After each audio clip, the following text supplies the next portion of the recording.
มาแต่เว้นแต่สายมื้อนี้ มาหลายหอบนิดนึงมาต่อคอมเมนต์เนาะเพิ่นว่าอ้าวผัวก็มีเขาจะมาจีบอีหยังล่ะคอมเมนต์อีหยังเจ้าคือบ่บอกเลยบ่เคยตอบคอมเมนต์ที่ผ่านมาบ่แม่นซะยังตอบมาหลายคอมเมนต์บางทีบางคลิปเจ้าอาจจะบ่เห็นเนาะเป็นหยังเขาจะมาจีบก็ย้อนว่าซะยังเปล่าประกาศไปว่าซะยังเครียดเธอผัวเครียดเธอผัวเครียดสะสมมาเหิงน่ะก็เลยเครียดความเครียดมันแบบเฮาบ่อดแล้วเฮาก็เลยแบบเป่าประกาศไปแบบที่ว่าเป่าประกาศไปนี่ก็ย้อนหยังย้อนว่าเฮาปล่อยได้แล้วเฮาจังบอกคันว่าเฮาปล่อยบ่ได้เฮายังแบบยังคาราคาซังยัง50-50อยู่แม่นเฮาจะบ่เปล่าเนาะอันนี้เฮาร้อยแล้วเฮาร้อยว่าปล่อยได้แล้วถึงว่าจะเป็นแนวเด้อก็อย่าเฮาปล่อยได้เฮาก็เลยปล่อยประกาศหลังจากสัญญังเปล่าปล่อยประกาศเท่านั้นคนทุกคนเขาก็เบิ่งว่าโอ้สัญญังนี่โสดแล้วมันเป็นแนวนั้นเขาคิดว่าสัญญังโสดแล้วสินะแต่ว่าสัญญังบอกไปแบบนี้แล้วแต่ว่าก็ท่าพังเบิ่งทางพระเอกพุ่นเนาะท่าพังเบิ่งเพิ่นว่าเพิ่นนี่สิว่าแนวเด้อสำหรับสัญญังมันปล่อย100%100% 150%เพราะว่าอีหยังจังหวัดทั้งนั้นมันเมื่อยบอกเมื่อยว่าแล้วเมื่อยหึงเมื่อยหวงแล้วเมื่อยหามแล้วเมื่อยที่ว่าจะดึงจื้อด่างอีหยังแล้วก็เลยปล่อยสาดีๆเลยดีกว่าไปดีๆไปแบบเอาทีตามเจอมากเลยมักแนวเด้อเฮ็ดแบบนั้นเนี่ยบ่เด้อมีความสุขไปอยู่นั่นบ่เด้อมักบ่เด้อเฮ็ดก็สร้างเอาสาอายุบ่นั้นอันนั้นแหละความหมายน่ะมันเป็นแบบนั้นเนาะแต่บางคลิปเนี่ยอาจจะพวกเจ้าอาจจะบ่ได้เห็นก็เลยยังงงๆบ่เข้าเจอเพราะฉะนั้นก็บ่อยากแบบเว้าคืนลืมคืนคำตอบตัวเก่ามามันเฮ็ดให้คลิปมันยาวหั่นน่ะบางคนน่ะคนติดตามมาเรียนติดมันอาจจะโอ้ยเว้าแต่ความเก่าจังซี่สัญญาก็เลยบ่ได้เว้าความเก่าเนาะบางคนก็งงว่าสินะอันเรื่องว่าผัวนี่น่ะก็ยังมีคนคอมเมนต์มาอยู่ว่าปะแท้ละบ่พี่น้องอันเรื่องปะแท้บ่ปะแท้นี่ถ้าพังเบิ่งอันพระเอกเพิ่นตอบมาเนาะถ้าเบิ่งถ้าซ้อนยังได้เจอเพิ่นเนาะมีโอกาสเจอเพิ่นน่ะจะให้เพิ่นตอบเองว่า เพิ่นสิจะแนวเด้อแต่ว่าฉันยังก็เพิ่นก็โทรมาอยู่ฉันยังก็ถามหมดหั่นแหละถามหมดว่าจังซั่นจังซี่เดี๋ยวนี้ข่อยจังซั่นจังซี่เด้อก็คือฉันยังเว้าอยู่ในคลิปนั่นแหละฉันยังก็เว้าหมดจังซั่นแต่ว่าเพิ่นก็ว่าเพิ่นก็ยอมรับผิดหมดทุกอย่างหั่นแหละเรื่องว่าที่ผ่านมาอันแล้วไปก็แม่นแท้เนาะแต่ว่าเพิ่นก็ยังแบบจังใดก็ขอโอกาสเปลี่ยนแปลงตัวเองปรับปรุงตัวเองให้มันเข้ากับซะแยงคำเว้าเพิ่นเว้าจังซี่ขอปรับปรุงตัวเองขอโอกาสแบบจีพยายามบ่แบบบ่อีหยังก็แบบบ่กิ๊กกี้นี่น่ะบ่กิ๊กกี้หลายคือส่วนอย่างที่ผ่านมาก็คือมันเซากิ๊กกี้หลายนั่นเลยกิ๊กกี้เรื่องคอมเมนต์ก็บ่มักแม่นบ่เขาคอมเมนต์ในทางลบเพิ่นก็บ่มักเพิ่นก็เครียดอีหยังประมาณนี้หันนะแต่ส่วนอย่างบอกว่าปล่อยทุกคนเข้ามาเบิ่งเฮาเขามากำลังเจอเฮาคนคนที่คอมเมนต์ในทางที่ลบก็แล้วแต่เฮาก็เอามาศึกษาเบิ่งว่าเขาคอมเมนต์นั่นมันเป็นแนวใดก็ย้อนเฮานี่เว้าออกแสดงออกย้อนพฤติกรรมย้อนกิริยาท่าทางเฮาเขาจังคอมเมนต์อันเฮาก็บ่จำเป็นว่าสิมาเขียดอีหยังมาหายมาผิดกันเรื่องคอมเมนต์เนาะแล้วก็มีบางคนบอกว่าผัวเมียน่ะนะคันผิดกันเรื่อง Facebook คอมเมนต์น่ะนะก็ปล่อยซะก็ให้เลือกเอาว่าเจ้าควรจะปล่อยเรื่อง Facebook เรื่องคอมเมนต์นี้แต่ว่าฉันยังตัดสินใจ1,000,000%แล้วว่าฉันยังเลือกหาเงินเรื่องค้าขายเองลิน Facebook เองฉันยังเลือกอันนี้1,000,000%แล้วถ้าผัวผู้เด้อบ่เข้าเจอฉันยังก็ปล่อยปล่อยอยู่คนเดียวสิหาเงินคนเดียวสิเฮ็ดดินคนเดียวสิม่วนคนเดียวจะลิน TikTok คนเดียวลิน Facebook คนเดียวลินกับลูกๆฉันยังคือเก่ามันเป็นแนวนั้นเนาะแต่ว่าช่วงฉันยังที่ปล่อยคลิปมาหลายๆมื้อนี่นะเพิ่นก็ยังยืนยันอยู่ว่าเพิ่นสิพยายามปรับปรุงแล้วก็เข้าเจอแล้วก็เรียนรู้ตื่ม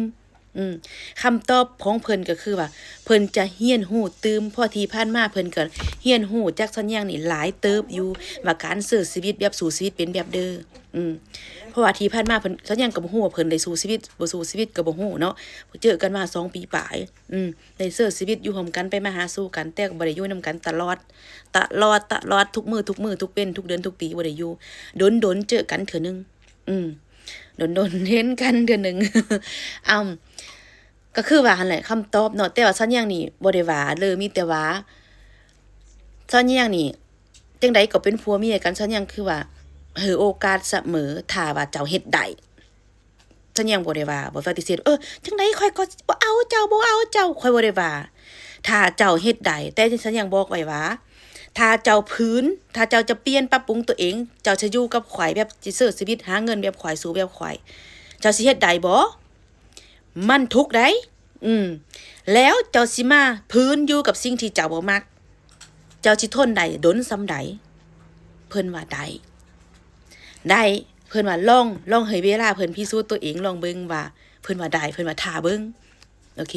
ท่าเบิ่งก็ท่าเบิ่งนำกันเนาะพี่น้องเนาะท่าเบิ่งนำกันมาเพิ่นสิเฮ็ดได้ซ้ำเด้อเนาะพี่น้องเนาะแต่ว่าตอนนี้เพิ่นอยู่ต่างรัฐเพิ่นถามมาพระเอกไปไสแล้วนี่หลายคนถามมาอยู่เนาะก็สามารถอ่านเบิ่งคอมเมนต์ที่สัญญาโพสต์มื้อเช้านี้แล้วคอมเมนต์โพสต์มื้อวานนี้แล้วก็ 3-4 มื้อเรียนๆนี่นะเบิ่งโหลดคอมเมนต์นี่จะมีคนถามมารัวๆเลยคอมเมนต์เกี่ยวกับเรื่องความสัมพันธ์เรื่องกันเลิกกันป้าอีหยังนั่นนี่แล้วย้อนหยังอีหยังน่ะสัญญาก็จะคอยเล่าทยอยไปเนาะแต่ทีแน่ๆเพิ่นก็ว่ายืนยันว่าเพิ่นสิปรับความเข้าเจอปรับสิ่งที่เพิ่นเฮ็ดมาปรับกับสิ่งที่ว่าเขาไปเบิ่งอันนี้โพไพของ Facebook ของเพิ่นเนาะหลังจากสัญญาเว้าเพิ่นบ่ให้พื้นที่สัญญาเพิ่นนี่หวงพื้นที่สัญญาหลังจากนั้นเพิ่นก็ไปโพสต์คลิปแต่งงานบ่แม่นโพสต์คลิปโพสต์รูปแต่งงานเบอร์1เนาะโพสต์รูปแต่งงานเบอร์1แล้วเพิ่นก็ไปเฮ็ดเป็นแบบเป็นแบบแต่เพื่อนเท่านั้นเบิ่งหั่นน่ะแต่ว่าตัวอื่นเพิ่นเฮ็ดเป็นนั่นสาธารณะหมดเป็น public หมดแต่มาโพสต์รูปคู่เพิ่นไปเฮ็ดปิดกันบ่ให้คนอื่นเห็นหลายส่วนอย่างโอ้ยจังแม่นสลาดโพสต์เนาะอันข่อยก็บ่แม่นเล็กน้อยอมมือได้ข่อยก็ฮู้อยู่เจ้าบ่ต้องมาผืนพยายามอีหยังขนาดนั้นเจ้าสิมาเสียดายอีหยังข่อยบ่ได้มีอีหยังข่อยก็แค่ผู้หญิงสู่ชีวิตผู้หนึงเท่านั้นแล้วก็มาอยู่นำข่อยก็โคตรทุกข์โคตรยากสำหรับเจ้าที่บ่เคยสำหรับข่อยมันบ่ได้ทุกข์หลายเพราะข่อยมันมีพื้นฐานอันเรื่องการสู่ชีวิตมาแต่น้อยอยู่แล้วข่อยเป็นลูกเซาไห้เซานาข่อยน่ะทนอยู่แล้วข่อยน่ะเฮ็ดเวียกนักเวียกหนาข่อยก็ทนอยู่แล้วบ่มีปัญหาจิ๊บจ้อยหรอกแต่ว่าเจ้าจะมาเฮ็ดคือข่อยนี่มันบ่รอดติสิหั่นนะก็เลยแบบแต่ว่ามันก็ต้องเลยเฮ็ดคนเฮาน่ะเพราะว่าเฮามันบ่ได้มีเวลาหลายขนาดนั้นเด้มีเหี่ยวมีแห้งก็เคี่ยวเฮ็ดโลดขี้ยงเฮ็ดwhat you say that what you say that ฮะว่าอยู่นั่นฮะมันคิดอ๋อโอเคมันเป็นแนวนั้นล่ะพี่น้องเนาะเอ้าบ่เข้าเจอตัวเลยถามมาหลายเลยฉันยังสิตอบโย โอเคสำหรับซอนแยงนี่เป็นว่าสบายมากพี่น้องสบายหายห่วงบ่แม่นว่ามโนไปเองเนาะก็คือว่าเพิ่นก็ยอมรับทุกสิ่งทุกอย่างว่าเรื่องที่แล้วมันเพิ่นจบไปแล้วเพิ่นก็ว่าเนาะเพิ่นกับผู้สาวเพิ่นจบไปแล้วจบแท้จบจริงจบแท้จบจริงอันนี้โอเคจบแท้จบจริงเฮาก็บ่ได้ว่าก็เจ้าก็ต้อง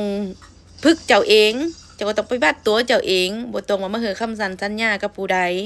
เจ้าฮู้ตัวเจ้าเองว่าเจ้าเฮ็ดได้หรือบ่เฮ็ดได้สำหรับซอนแยงนี่ซอนแยงแบบอยู่กับสิ่งที่ซอนแยงบ่มักนี่ซอนแยงอยู่บ่ได้โดนโอเคฝืนอยู่กับสิ่งตัวเองบ่มักนะสักวันนึงเจ้าก็ต้องกระเด็นออกสักวันนึงเจ้าก็เจ้าโมโหโทสะเจ้าเจอหายเจ้าหมดความอดทนเจ้าก็ปิ้วไปไวที่สุดนั่นแหละกับสิ่งที่เจ้าบ่มักนะเนาะกับสิ่งที่เฮามากนี่อุ้ยสิต้องลุกคุกคานสำไรเฮาก็บืนไปจนหลอดสำหรับเจอซอนอย่างผัดเป็นแนวนั้นเนาะหลายคนก็แล้วเลยก็มันมีหลายเลยล่ะเพื่อนมาเห็นบอกเนี่ยอ้าวพระเอกไปใส่ล่ะลูกปะแทละบ่สิเนี่ยก็คือเว้ามาล่ะเนาะคือเว้าเมื่อกี้นี่แหละพี่น้องเพิ่นก็แต่ซอนอย่างนี่โอกาสเสมอแหละท่านยังบอกเพิ่นว่าโอเคลองเจ้าคิดทบทวนเบิ่งบ่ต้องตัดสินใจอีหยังหลายมีแต่ว่า